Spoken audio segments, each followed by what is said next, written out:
Hello everyone and welcome to another video here with Rotaries and Jet Skis.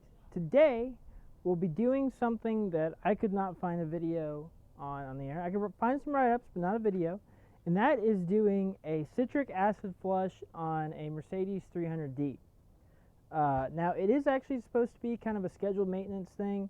This car really needs it. It has an absolutely nasty coolant system. I've actually already, like, kind of off camera gone through, done just water flushes and just kind of a weak part store flush.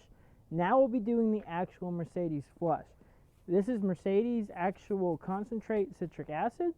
Before we end up using that though, we'll actually be washing out the whole coolant system with this Shout gel right here. That way we can get rid of any oils that are in the cooling system.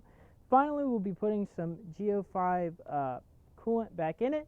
Now I am going to be running kind of lean on the coolant when I put it back in. Coolant doesn't always cool as well as water does, but it does help lubricate like the water pump and stuff. So I'll be putting that in along with a one of those additives that makes it cool better. Normally I would use Redline water wetter, but I went to Walmart, they didn't have it. I got a different brand.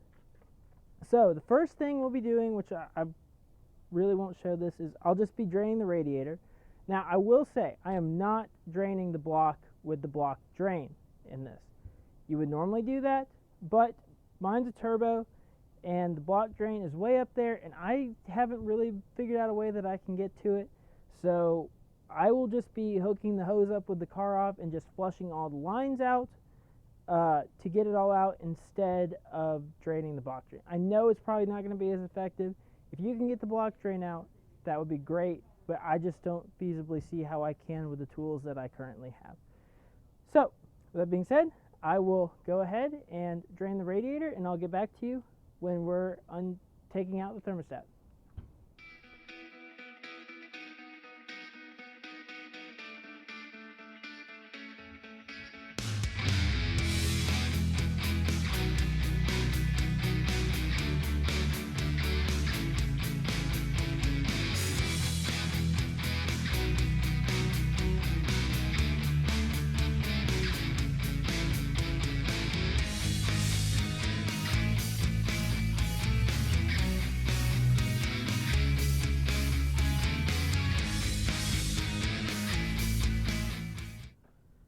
So the water's now drained out. I went ahead and took, I don't know if you can see it, but I took the hose off. This is the thermostat housing. There are 3 10mm bolts. One right there, and then one on the bottom. Just take those out, and then we'll go ahead and take the thermostat out and then put it back in without the thermostat in there, but leaving the O-ring. So I'll go ahead and take this out and then I will show you what it looks like inside once the thermostat's out. Okay, so here's the thermostat housing. You can see there's still some rust in there. Hopefully that'll all go away. Here's the old thermostat. I will be putting a new one in at the end. So when I'm talking about the seal, this is the seal. It just goes around the thermostat. It actually has like a little lip inside that grabs onto the thermostat. We'll want to put it back in, and you'll just want to shove that seal right down in here and then just put this right back on. That way there'll be no thermostat. And as we do the flush, the water will always be flowing. If you have that, it has to get up to temperature before it flows and it'll kind of go off and on. This way it'll always be flowing. Now I will go ahead and I'm going to spray this out a little bit and maybe even spray that out a little bit before we put it back in, just to get a little bit more stuff out right now. But I'll put this back in and then I will show you what I'm doing to get the water out of the rest of the motor. Okay, so once the thermostat's back in, you'll want to take off this hose. So here's the air cleaner, this is the firewall. There's a little like kind of module right here that has a hose going up. Take the hose off the top, and then there's actually one down at the bottom that's a little harder to get to. But take that off, and that way you can hook your hose up and just spray it through and just leave some other hoses open. So that way you can spray all of the water out. And the only reason I'm really doing this is because I can't drain the block. But I'll go ahead and do it and then get back to you when I'm ready to fill it back up with the shout to clean all the oils out. Okay, so now we're going to be taking the shout here. We're going to pour about half the bottle into here, and then we're going to put 2 gallons in, dump it in, and then fill it the rest of the way up with water, and then run it for 10 minutes. So I'll go ahead and fill this up, pour it in, run it, and then dump it out, and I'll get back to you when we're mixing the citrus acid, because I think this is pretty self-explanatory. Run it through, let it clean out, drain it. So I've gotten the cooling system all drained with all the soap out of it. Now it's actually time for the acid flush. So I have about a gallon of pretty warm water in here. I'm going to pour this entire bottle in, and then I'm going to mix it all up real good, and then I'm going to pour it in the cooling system and then top it off the rest of the way with water, and then run it through for 10 minutes just like with the soap, and then go through and drain it all out.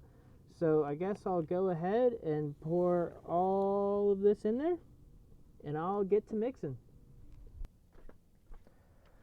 Okay, so I've flushed it out. All of the acid is out of the cooling system. I took the hoses off again. I flushed all through with the hose. I then filled it up, ran it again without thermostat with just the water, then drained it, and then flushed it again. I've been flushing the radiator a lot, and there's still a little bit coming out, but really go to your all the way clear, but I'm running out of time. So there's just a tiny bit of it looks like little bits of rust in there. I may end up having to do a little bit of another flush again a little later, but this is my only car right now, and I need to get it back on the road. So now that I'll be putting it back and actually putting coolant in it, I need to put the thermostat in. So here's my new thermostat, here's my new gasket. So go ahead and put your gasket onto the thermostat. So there is like a little cut essentially in the gasket, and it'll fit right around your thermostat. See, now it's holding it on there. You can see there's a little divot right there. That's like the water bypass. Take it and have the spring side facing out. So that way it's in the block and not on the radiator side. I do believe, you got to be careful, it will actually go in this way, but it won't operate right. So make sure you put it with the spring facing out, so that way it's actually getting the heat of the engine and not the heat of the radiator. So now that that's in, just go ahead and put it back on. Then fill your cooling system back up with your coolant, distilled water, and if you want to add a little bit of extra like water wetter type additive, go ahead and put that in. Then just bleed the system. Really, this car is actually kind of facing down. When I bleed the system for good, I'm actually going to turn it around and have the reservoir over there to where it's facing higher. But that's really it. And don't forget, turn the heat on. I do believe there's like a little motor or something that pumps it through the heater core and all that, so you make sure you want to get it through the whole entire system.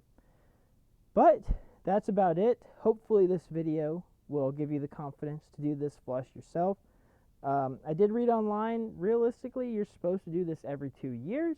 If it's been a really long time, like this car, since it's ever been done, do it once a year. But with that being said, thank y'all so much for watching. Hopefully y'all are enjoying the Mercedes content. There'll be a few more videos on this car, because it's got a few other little things that are broken. But we'll keep up with that. Thank y'all for watching. Please don't forget to like and subscribe.